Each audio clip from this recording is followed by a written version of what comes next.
السلام علیکم ورحمۃ اللہ وبرکاتہ۔ آج بات کریں گے ایک ٹاپک پر جو آپ کی طرف سے ہی آیا ہے کہ کبھی ایسے ہوتا ہے کہ ماں باپ کے چلے جانے کے بعد ہم تو اپنی طرف سے پوری کوشش کرتے ہیں کہ رشتوں کو نبھائیں، پر ماں یا باپ کے رشتہ دار یا دونوں طرف کے رشتہ دار جو ہیں وہ اس طرح کا رویہ اختیار کرتے ہیں کہ دل چھلنی ہو جاتا ہے۔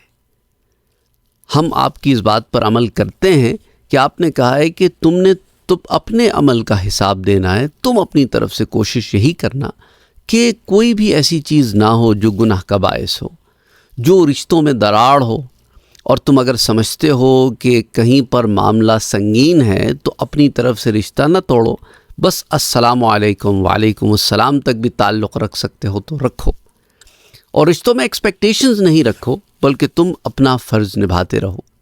لیکن وہ لوگ جو اپنا فرض نہیں نبھاتے ان کے لیے کچھ باتیں عرض کرتا ہوں احادیث مبارکہ سے۔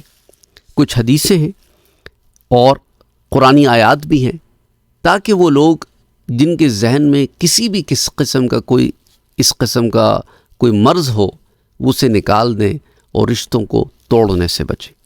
آغاز کرتے ہیں سورۃ الرعد میں۔ اللہ عز و جل ارشاد فرماتا ہے، اور وہ جو کہ جوڑتے ہیں اسے جس کے جوڑنے کا اللہ نے حکم دیا ہے، اور اپنے رب سے ڈرتے ہیں اور حساب کی برائی سے اندیشہ رکھتے ہیں، اور وہ جنہوں نے صبر کیا اپنے رب کی رضا چاہنے کو اور نماز قائم رکھی اور ہمارے دیے سے ہماری راہ میں چھپے اور ظاہر کچھ خرچ کیا اور برائی کے بدلے بھلائی کر کے ٹالتے ہیں، انہی کے لیے پچھلے گھر کا نفع ہے، بسنے کے باغ جن میں وہ داخل ہوں، اور جو لائق ہوں ان کے باپ دادا اور بیویوں اور اولاد میں، اور فرشتے ہر دروازے سے ان پر یہ کہتے آئیں گے کہ سلامتی ہو تم پر، تمہارے صبر کا بدلہ جو پچھلے گھر کیا ہی خوب ملا۔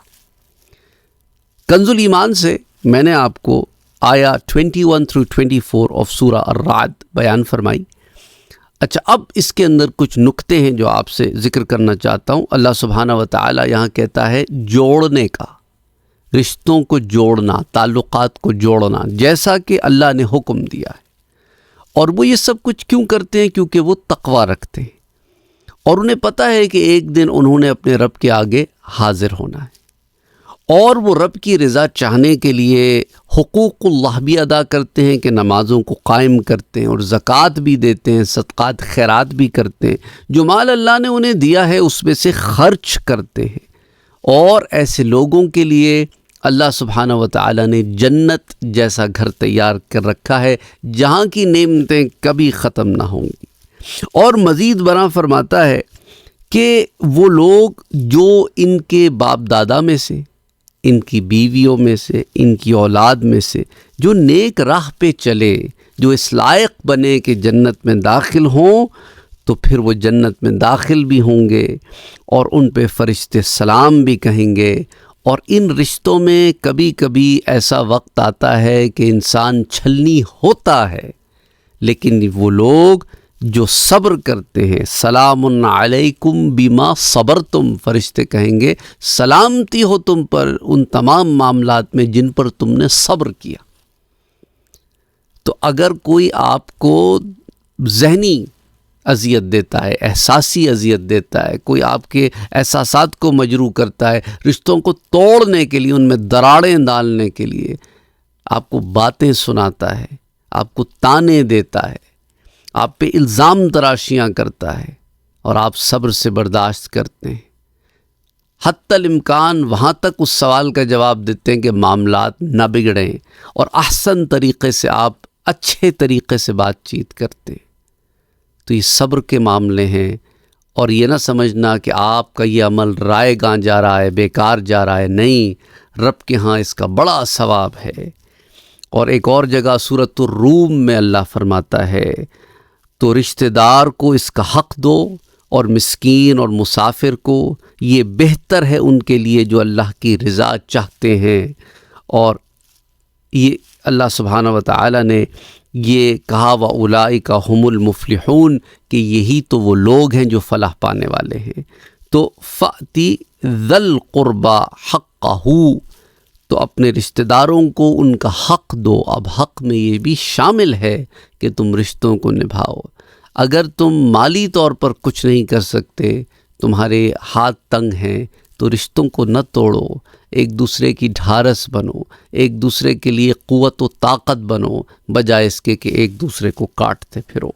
اسی طرح حضرت ابو ایوب رضی اللہ تعالی عنہ فرماتے ہیں کہ ایک اعرابی نے سفر کیا، حضور اکرم صلی اللہ علیہ وآلہ وسلم کی خدمت میں حاضر ہوا، حضور کی اونٹنی کی نکیل پکڑ کر عرض کی، یا رسول اللہ صلی اللہ علیہ وآلہ وسلم، مجھے ایسے عمل کے بارے میں بتائیے جو مجھے جنت کے قریب اور جہنم سے دور کر دے۔ حضور صلی اللہ علیہ وآلہ وسلم کچھ ٹھہرے، کچھ رکے، کچھ توقف فرمایا، اور پھر اپنے صحابہ کی طرف دیکھتے ہوئے فرمایا، یہ ہدایت پا گیا۔ اس نے عرض کی، یا رسول اللہ صلی اللہ علیہ وسلم، تو اس نے عرض کیا، حضور صلی اللہ علیہ وسلم نے ابھی کیا ارشاد فرمایا؟ تو حضور صلی اللہ علیہ وسلم نے اپنا جملہ دہرایا، پھر ارشاد فرمایا کہ اللہ کی عبادت کرو اور کسی کو اس کا شریک نہ ٹھہراؤ، اور نماز قائم کرو، اور زکوٰۃ ادا کرو، اور صلح رحمی کرو۔ پھر فرمایا اونٹنی کو راستہ دو۔ صحیح مسلم کی روایت ہے، کتاب الایمان میں امام مسلم اسے لاتے ہیں، ایمان کے باب میں۔ تو اب حدیث نمبر 13، تو اس سے اندازہ کریں کہ صلح رحمی کا کرنا یعنی رشتوں کا نبھانا، ایک دوسرے سے رحم کا معاملہ کرنا، ایک دوسرے سے جڑے رہنا، ایک دوسرے کے لیے دیوار بننا، راستے کی نہیں آسانی کی، ٹیک لگانے کی، ایک دوسرے کو مضبوط کرنا، یہ دین ہمیں سکھاتا ہے، نہ کہ ایک دوسرے کے راستے میں روڑے اٹکاؤ، ایک دوسرے کے لیے ہرڈلز پیدا کرو، یہ نہیں سکھاتا دین۔ اور جو لوگ ایسا کرتے ہیں وہ سخت ظلم کا معاملہ کرتے ہیں۔ ایک روایت میں حضور صلی اللہ علیہ وآلہ وسلم نے فرمایا، اور رشتہ داروں کے ساتھ صلہ رحمی کرو۔ جب وہ لوٹ گیا تو حضور صلی اللہ علیہ وآلہ وسلم نے فرمایا، میں نے اسے جس چیز کا حکم دیا ہے، اگر یہ اس پر عمل کرے تو جنت میں داخل ہوگا۔ اب آپ اس سے اندازہ کریں کہ رشتوں کا نبھانا اور آپس میں ایک دوسرے کے ساتھ اچھے معاملات رکھنا، یہ جنت کا معاملہ ہے۔ آپ جنت کے معاملات کر رہے ہیں، جہنم سے دوری کے معاملات کر رہے ہیں۔ ان چیزوں کو ہلکا نہ لینا۔